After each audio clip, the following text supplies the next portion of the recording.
The province's shutdown plan will not work. The transition to this new level of restrictions actually keeps Toronto and Peel essentially in the same place we have been, except outdoor dining and fitness activities have been removed, but religious services can occur up to 15% capacity inside. So it's not going to work, Angie. And I would strongly encourage the mayor, including the mayors in York Region and Peel Region, to take matters into their own hands for the sake of their constituents. The GTA is on fire with COVID-19, as are the hospitals that serve them.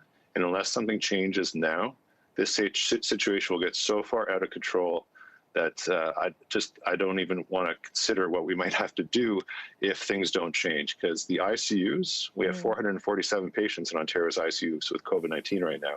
I mean, we can't keep adding 10, 15, 20 patients a day to our units because we won't have any space left. And I know that a lot of these patients, and you've pointed this out time and time again, this is hitting the younger population.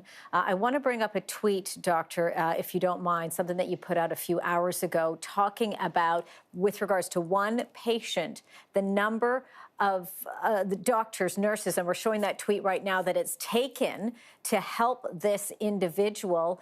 And then, of course, you're there clearly pointing out that it would have cost the Ontario government $114, 8 hours plus minimum wage to allow her husband to take a day off from his factory in a known outbreak. Talk to me a bit more about that. And this is, and as you say there, and I want to quote you there, we have lost our way. I cannot stop thinking about this patient, and I'm sharing this story with permission because her family is so upset as well. So this factory worker was forced to go to work at a factory in a known outbreak, but the outbreak was not on his shift, but he was told to go to work.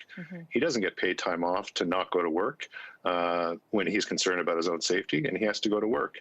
He got the variant, as did everyone else on his shift. So did his daughter, and so did his wife.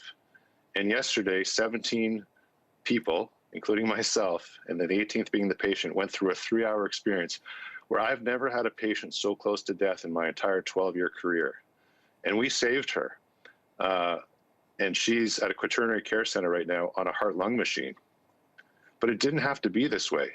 If the government would just do the right thing and protect people, protect the people who are actually being hurt by this, the people that the Premier never talks about in his press conferences. And I'm tired of it, and so are my colleagues. And unless that changes, this 4 weeks or whatever it's going to be is going to be complete waste, because we will not have gone after the root cause, which is transmission in essential workplaces. So let's talk, before I let you go, a little bit more about that. When we're hearing from government officials, we know that they're working hard, but when we hear from them, they're saying that they're getting consultations from health professionals, doctors, et cetera. We know, again, by the guidance of Dr. Williams. If you were on that panel, Dr. Warner, what would you be telling the Premier right now? Listen, the Premier knows what I think because I send him text messages, and I give him the chance to know my perspective before I share it in the public realm.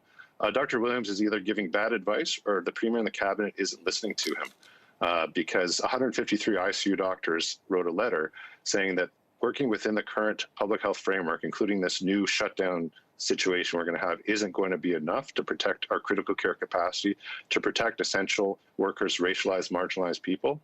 We need to go to the factories with the vaccines. Everyone else should stay at home who can, and those without the means to stay at home, who we rely on, need to be protected. Anything short of that will not be enough.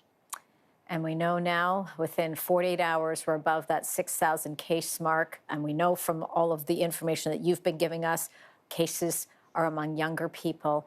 And, the variants here, and we talked about the race between the vaccines and the variants, and I think clearly you're saying here the variants are winning.